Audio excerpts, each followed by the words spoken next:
The industrial heartland of Nazi Germany was the formidable Ruhr Valley, an economic engine the Allies desperately needed to silence. This sprawling region housed the colossal factories, coal mines, and steel mills that forged the Axis war machine, making it a priority target for Britain's Bomber Command. The output from this basin fueled every tank, airplane, and U-boat produced by the Third Reich, creating a seemingly endless supply line for the German military.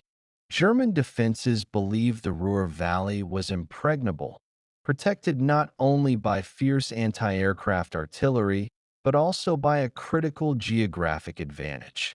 The density of industrial sites meant that conventional, high-altitude bombing was often inaccurate and required a disproportionate risk for minimal damage, frustrating the Allied strategic planners. Air attacks were common, but the essential infrastructure, like the massive dams controlling the region's water and power, remained relatively untouched and secure, giving a false sense of safety to the Nazi high command. The vast scale of the Krupp steelworks alone demonstrated the sheer manufacturing power concentrated in this single river basin, a vital nervous system for Hitler's war. Destroying this industrial capacity was viewed as a swift, surgical way to cripple the entire German war effort, far more effective than the costly, city-by-city bombing campaigns. The German leadership openly boasted about the resilience of the Ruhr, treating it as an unbreakable fortress against the mounting pressure from the Royal Air Force.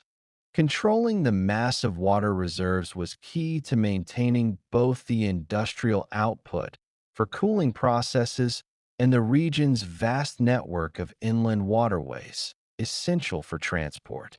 Every drop of water was weaponized, essential for life and labor in this heavily industrialized and densely populated sector of Germany, making the dams a strategic choke point. The sheer volume of resources poured into defending the area demonstrated its non-negotiable importance to the continuation of the war and the Nazi regime's hold on power.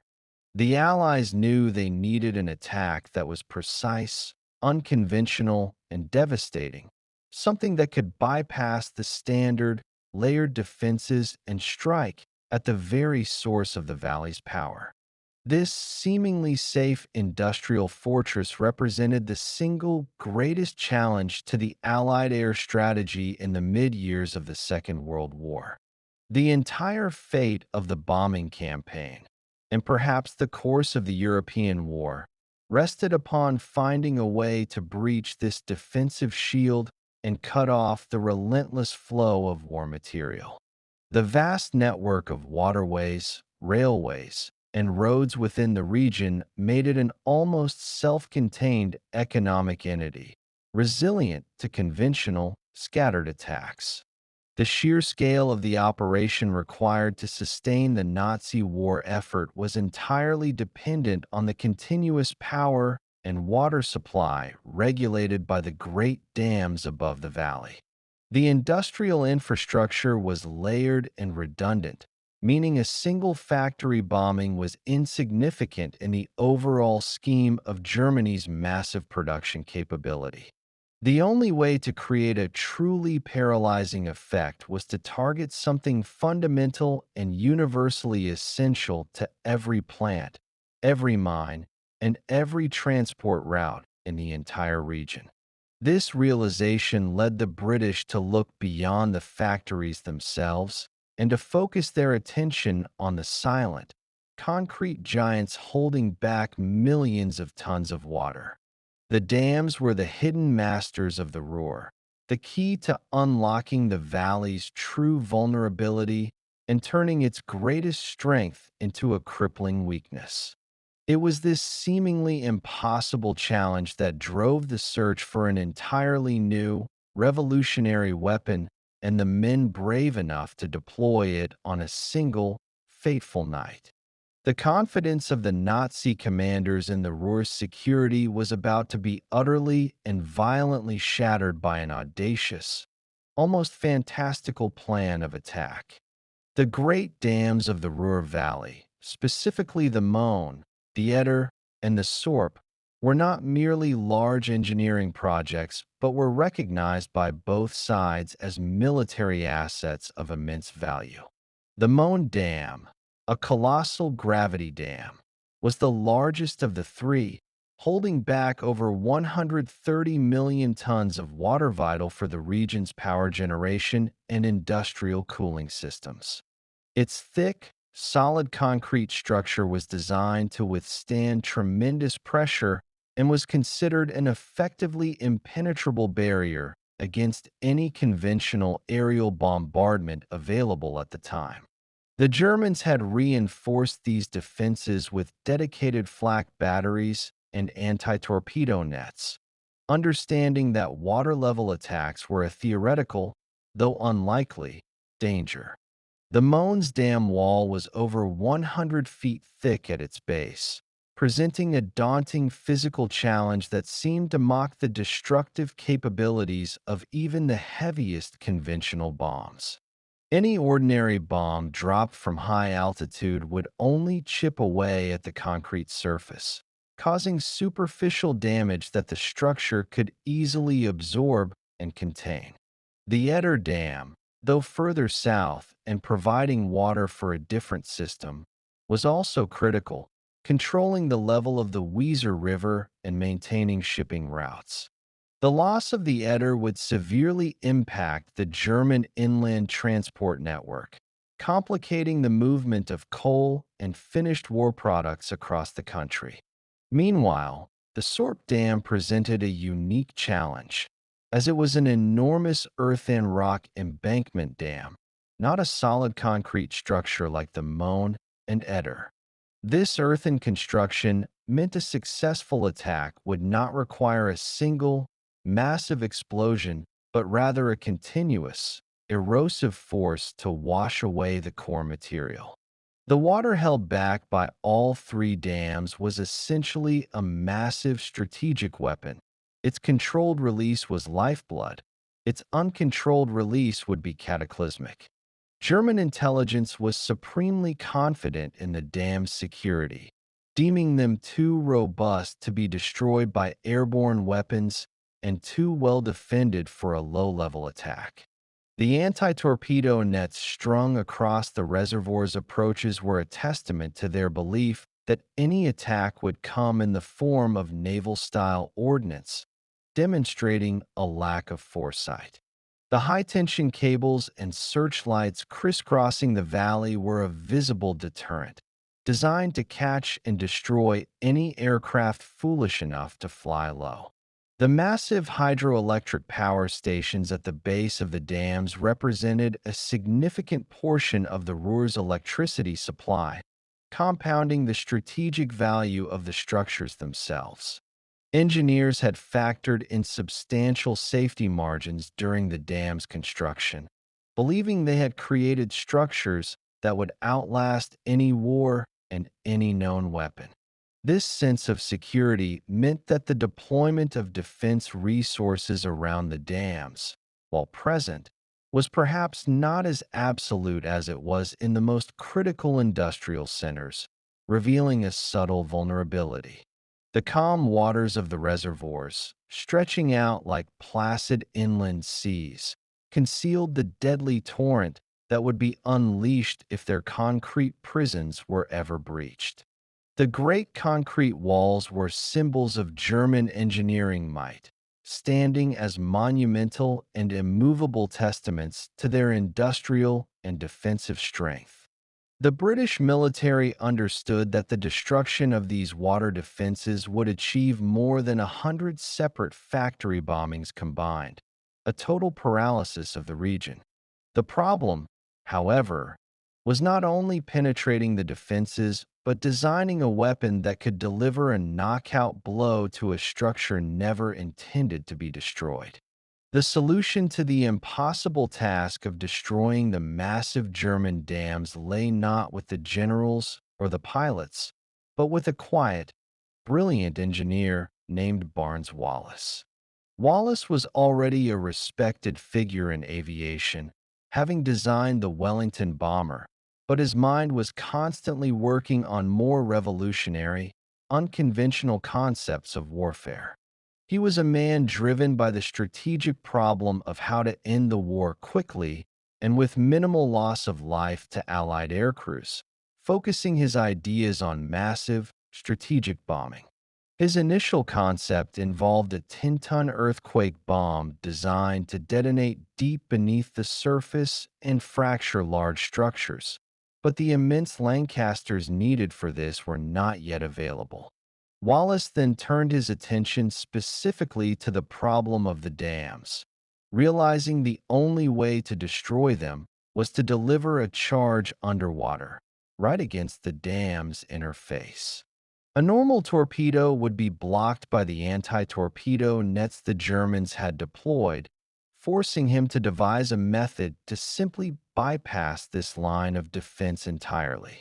His genius conceived the idea of a cylindrical mine that would be launched from a very low altitude, spinning backward, allowing it to skip across the water's surface like a stone. This incredible feat of physics meant the bomb would leap over the protective nets and then, upon striking the smooth concrete, sink directly down to the required depth before detonating. The resulting underwater explosion, known as a hydrostatic shock, would transfer its full, devastating force to the dam's foundations, far more effectively than any aerial blast. Wallace's idea was initially met with skepticism and outright disbelief from both military leaders and his fellow engineers, who found the concept of a bouncing bomb absurd. He relentlessly campaigned for his design, producing detailed calculations, mathematical models, and even funding his own small-scale tests to prove the feasibility of his unconventional weapon. His persistence finally paid off when the formidable chief of the air staff, Sir Charles Portal, was convinced of the weapon's potential after witnessing one of the crucial demonstration tests.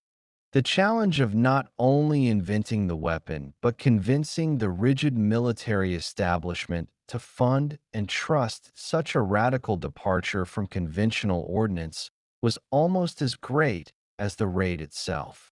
Wallace's design was officially designated the upkeep, mine, and the task of building and preparing the highly specialized device for operational use began in extreme secrecy and haste.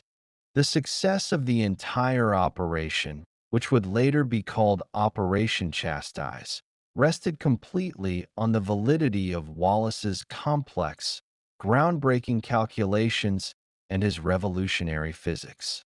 He saw the dams not as massive concrete walls, but as dynamic structures whose failure point could be found through a precise application of hydrostatic force at the weakest point. His dedication to engineering as a means of strategic warfare led him to create one of the most unique and iconic weapons in the history of military aviation. The bouncing bomb was the perfect key to the Ruhr's lock, an elegant, brilliant answer to an otherwise insurmountable defensive problem posed by the dam engineers. The implementation of Barnes Wallis's brilliant concept presented a myriad of daunting engineering and piloting challenges that required extreme precision and intensive modification. For the cylindrical mine to skip correctly across the water, it had to be launched at an exact speed of 232 miles per hour and, critically, at a precise altitude of just 60 feet above the water's surface. Deviating by even a few miles per hour in speed or a few feet in altitude would result in the bomb either sinking prematurely or flying too high and smashing harmlessly into the dam crest. Maintaining this exact, unervingly low altitude at night, over open water with poor visibility, demanded an entirely new set of navigational and altimetric tools for the air crews. The solution to the altitude problem was a stroke of improvised brilliance. Two simple wooden triangles were mounted beneath the nose and tail of the Lancaster bomber. When the beams of light from two spotlights, one mounted on the nose and one on the tail, converged into a single perfect circle on the water, the aircraft was exactly 60 feet above the surface. To achieve the critical backspin of 500 revolutions per minute, the upkeep mine was held by a special V-shaped cradle beneath the Lancaster and spun up by a powerful, dedicated hydraulic motor just before release. The spinning action was necessary to stabilize the skipping motion and to ensure the bomb hugged the dam wall when it finally sank, preventing it from drifting away before detonation. The Lancasters themselves required extensive, radical modifications to accommodate the massive 9,250-pound cylindrical weapon and the complex spinning mechanism. The mid-upper gun turret was entirely removed to save weight and improve the balance, and the bomb bay doors had to be stripped away completely, leaving the bomb openly exposed beneath the fuselage. The entire process of building the bombs and modifying the aircraft was carried out under conditions of the utmost secrecy to prevent German intelligence from catching wind of the unique operation. Test flights were fraught with danger and required a steep learning curve for the volunteer crews, practicing the terrifyingly low-level, high-speed approach required for the final attack. The crews had to master the delicate coordination of maintaining the exact speed, using the converging light altimeter, and timing the release perfectly over the practice lakes in the British countryside. Multiple prototype bombs were lost in the trials, either sinking too early or disintegrating upon impact with the water, demonstrating the narrow margin for error that the final mission would tolerate. The pilots quickly learned that the technique was counterintuitive, demanding a level of flying skill and nerve far beyond what was required for standard bombing rates. The complexity of the weapon and its delivery system was a testament to the urgency of the mission and the sheer audacity of Barnes-Wallace's original, improbable vision. To execute this unique and highly perilous mission, the Royal Air Force formed a new, specialized unit known as 617 Squadron, drawing on the very best air crews the command had to offer. The task of leading this elite, hand-picked group fell to Wing Commander Guy Gibson, a decorated, 24-year-old veteran bomber pilot with a reputation for both daring and rigorous discipline. Gibson's experience was extensive, having already completed over 170 operational sorties, but this mission would demand a level of leadership and flying prowess he had never before required. The air crews were recruited from across the RAF's operational units, selected not only for their superior flying and navigational skills, but also for their mental resilience and unwavering commitment. The squadron was an international blend of talent, featuring personnel from the United Kingdom, Canada, Australia, New Zealand, and the United States, all united by the common, urgent objective. The men themselves had no idea what their actual target was until the final hours before the takeoff, undergoing weeks of intensive, high-risk training without a true understanding of the mission's scope. Their training focused relentlessly on the specific, low-level flying techniques required for the bouncing bomb delivery, often skimming so close to the water they could feel the spray on the aircraft. They practiced formation flying at extremely low altitudes over the reservoirs of the Peak District, mimicking the conditions of the German dams they were soon to encounter in deadly earnest. The training was deliberately kept ambiguous, with the crews told they were preparing for an unspecified, highly dangerous operation against heavily defended water targets somewhere in occupied Europe. The secrecy surrounding the upkeep mine was so tight that even the squadron members were only told its general function and were not allowed to examine the complete weapon until the last moment. Gibson instilled a fierce sense of professional pride and a single-minded focus within the squadron, knowing that any lapse in concentration on the night of the attack would be fatal. The entire squadron was based at RAF Scampton, where the highly modified Avro Lancasters, designated the B.Mk3 Special, were prepared in secrecy for their extraordinary task. The creation of 617 Squadron was an organizational risk, diverting vital resources and key personnel from other ongoing operations. But the potential payoff was deemed worth the massive gamble. The airmen were young, many barely out of their teens, but they possessed the unique blend of skill, courage, and dedication required to execute the most demanding flying mission of the war. Their intense, covert training schedule prepared them for the unprecedented stress of flying straight and level at low altitude into a hail of anti-aircraft fire over the enemy's heartland. The venerable Avro Lancaster bomber, already the workhorse of Bomber Command, underwent a radical and almost unrecognizable transformation to carry Barnes-Wallace's unique weapon. The standard bomb bay, designed for conventional payloads, was completely inadequate for the massive, cylindrical upkeep mine, necessitating its complete removal and modification. The bomb was instead carried fully exposed beneath the aircraft's fuselage, suspended in its V-shaped cradle by a pair of heavy-duty struts that also housed the spinning gear. This exposed carriage meant the Lancasters of 617 Squadron had a distinctly different profile, a telltale sign of their highly specialized and secretive mission.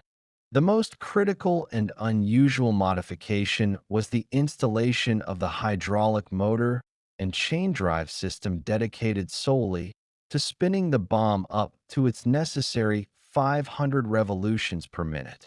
The front portion of the bomb was partially faired in with an aerodynamic shell to minimize drag during transit, but the sheer bulk of the mine remained an aerodynamic challenge.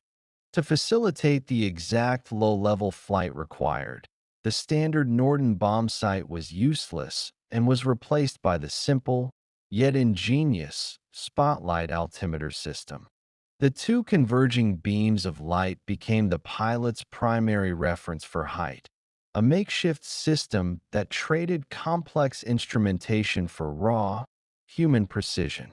The modified aircraft, heavy with the mine and its unique equipment, had a reduced operational ceiling and range compared to the standard Lancaster, but this was irrelevant for the low-level mission profile. Each aircraft was meticulously maintained, knowing that any mechanical failure during the high-stress, low-altitude approach would almost certainly guarantee the crew's demise.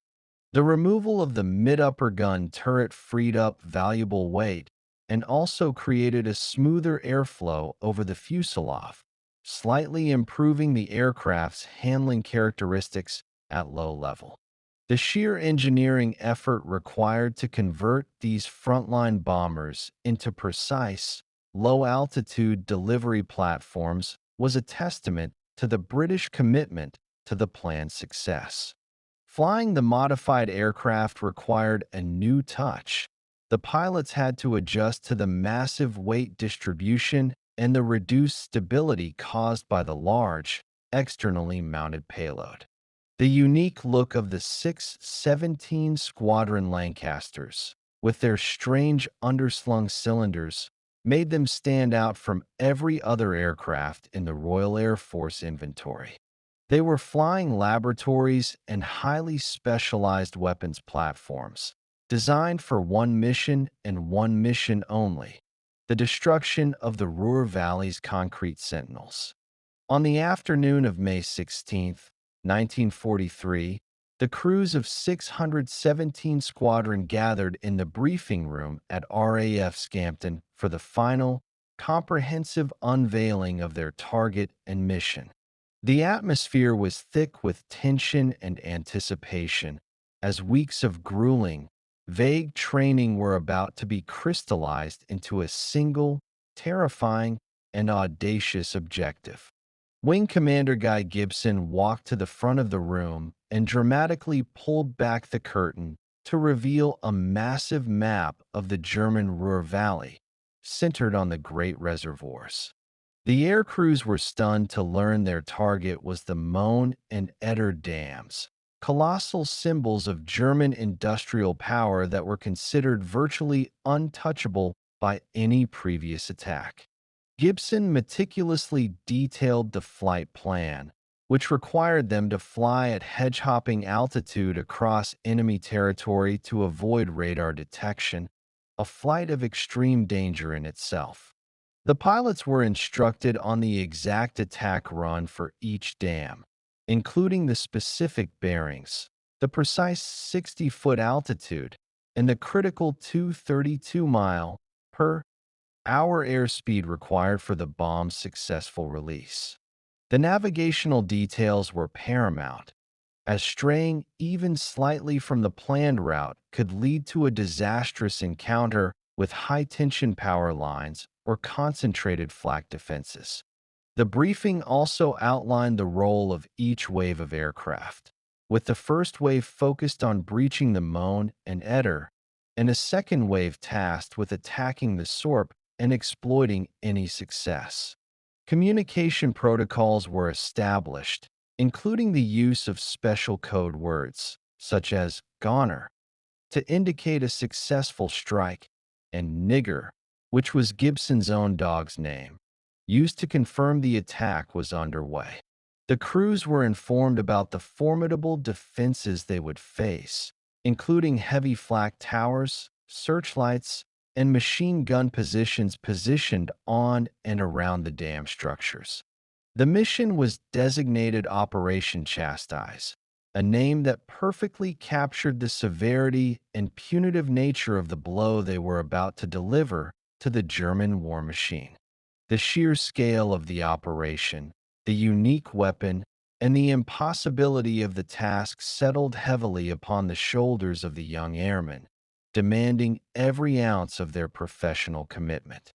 Gibson stressed the necessity of perfect formation and coordination, as the attack on the Möhne Dam would require multiple runs to draw fire and illuminate the target for the main bomb aimer. Each man knew they were volunteering for a mission with an exceptionally high risk of attrition, a one-way trip for many, but the potential payoff for the war effort was incalculable. The final words of the briefing focused on the importance of secrecy and the absolute necessity of success, leaving no doubt about the historical significance of the coming hours. As darkness fell on the night of May 16th, 1943, the 19 modified Lancaster bombers of 617 Squadron took off in 3 waves, beginning their audacious journey across the North Sea toward the continent. The first challenge was the flight across the heavily defended coastline, where the crews maintained an astonishingly low altitude of 50 feet to slip beneath the German radar net.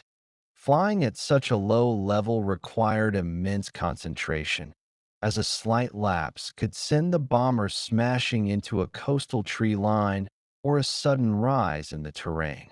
The first wave, led by Wing Commander Guy Gibson, encountered the greatest difficulties with ground fire from small coastal flak batteries and even ordinary sentries shooting rifles at the passing giants. One aircraft, piloted by Flight Lieutenant Estelle, was tragically lost when it clipped high-tension power lines, a constant, silent danger of the low-level flight profile. The journey was marked by long periods of tense, silent flying over the moonlit, darkened landscape of occupied Europe. The crews focused intently on their navigation and altitude. The moonlight, while a necessary evil for the visual targeting, made the dark silhouettes of the Lancasters more visible to ground observers, adding another layer of risk to the mission. As they progressed deeper into Germany, the risk of interception by German night fighters increased, but the low altitude remained their best, though not infallible, form of defense.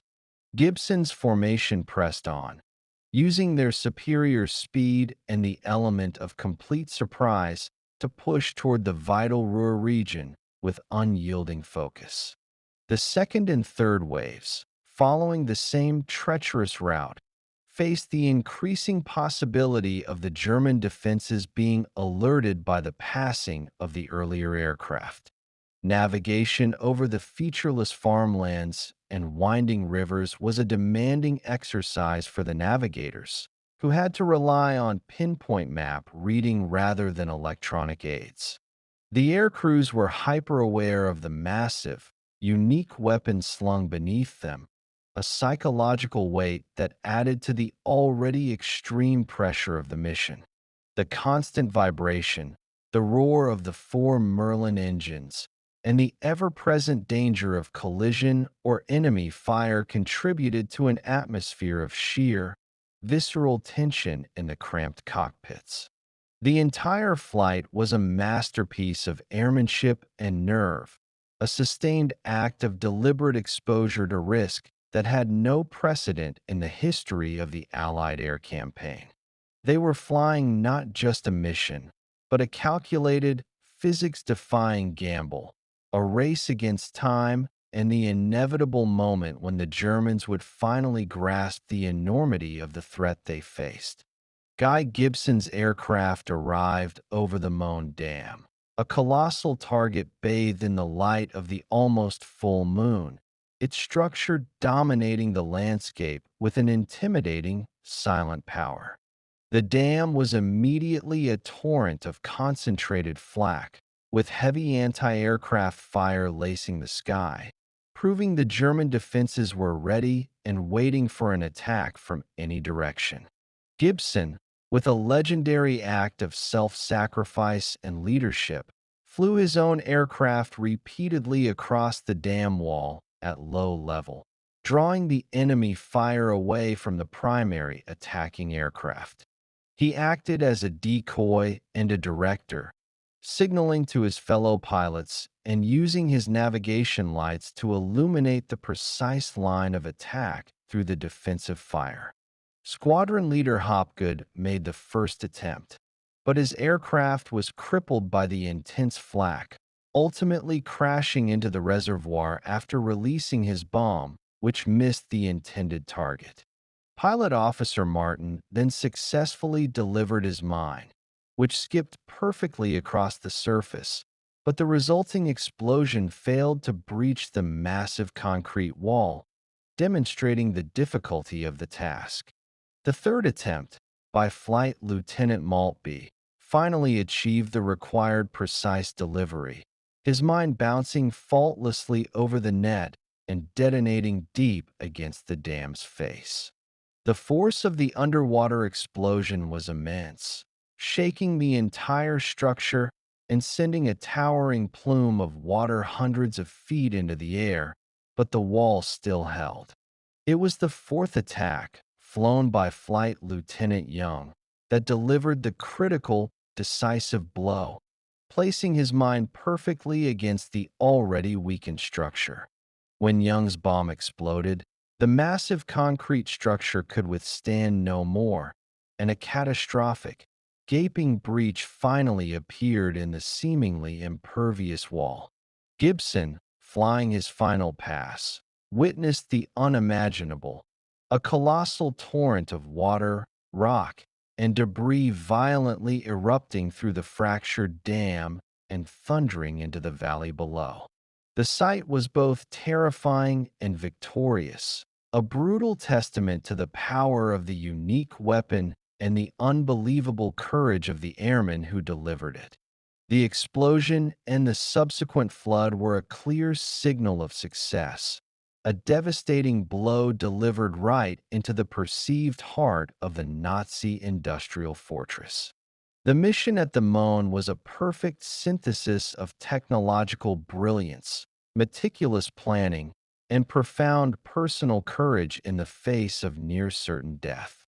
Following the successful breach of the Mon Dam, Gibson directed the remaining aircraft of the first wave toward the second primary objective, the Eder Dam, located further south.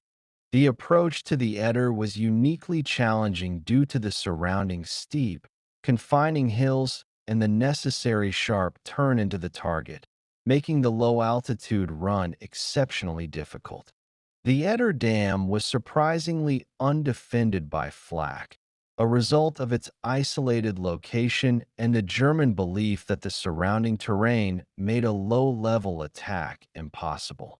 However, the difficult approach caused immense problems for the pilots, who struggled to achieve the precise height and speed in the valley's confining conditions. Several aircraft aborted their runs, finding it impossible to line up the sights correctly in the moonlit, challenging gorge, narrowly avoiding crashes into the surrounding terrain. After several attempts, Pilot Officer Monroe, who had successfully returned to the formation after earlier damage, managed to deliver his mine, which was followed by another successful attack. The two well-placed explosions successfully tore a large hole in the Eder's concrete wall, unleashing a second, devastating wave of floodwaters down the Eder Valley. The second wave of bombers, arriving later, was tasked with the extremely difficult mission against the Sorp Dam, the massive, non-concrete earth embankment dam.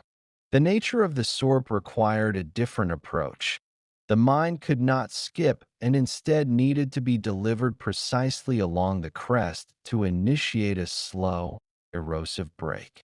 Due to heavy mist and the difficulties of the approach, only one aircraft, piloted by Flight Lieutenant McCarthy, managed to execute a successful, precise delivery.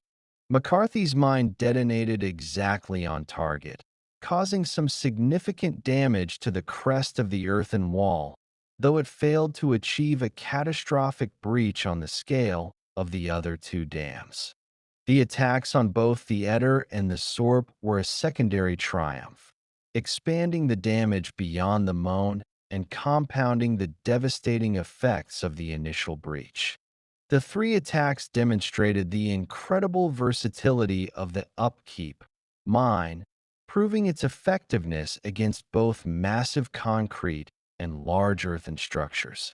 The immediate aftermath of the Mon and Eder breaches saw a horrifying, unstoppable deluge of water surge into the valleys below, creating a widespread and catastrophic disaster.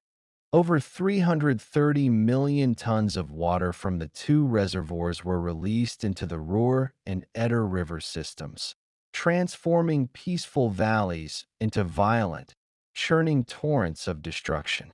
The shockwave of water, debris, and mud traveled downstream at incredible speed, overwhelming everything in its path, including villages, farms, and vital industrial infrastructure. Factory floors were completely flooded, their delicate machinery ruined by the relentless, muddy water, instantly halting production of crucial war materials like steel and armaments.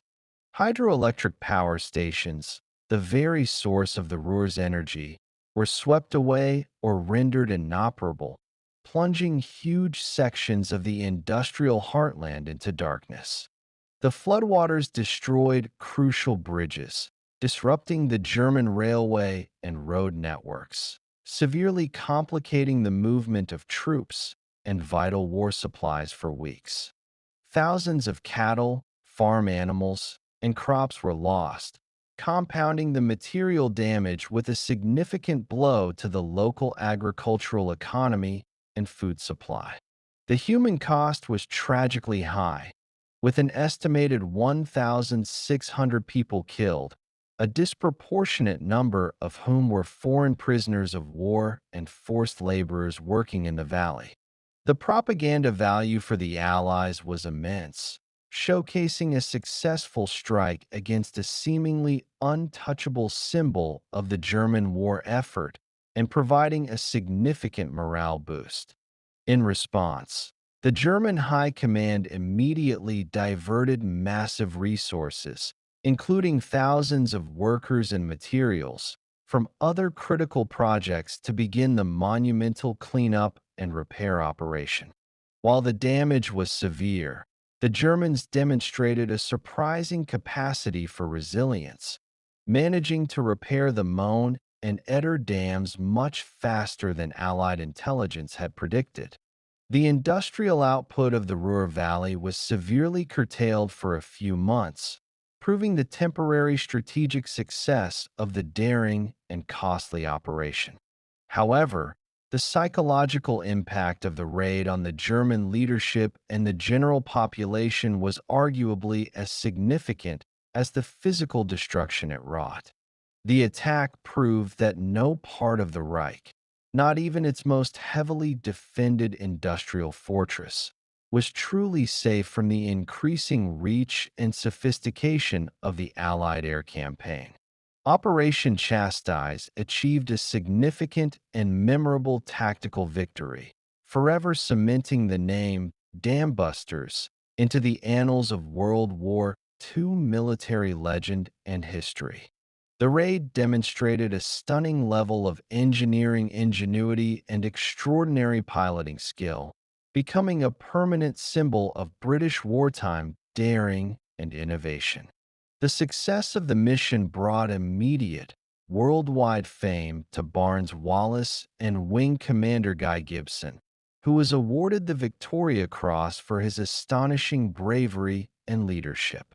However, the victory came at a devastating cost, a brutal reminder of the high price paid for such a monumental military achievement in the unforgiving realm of low-level flying.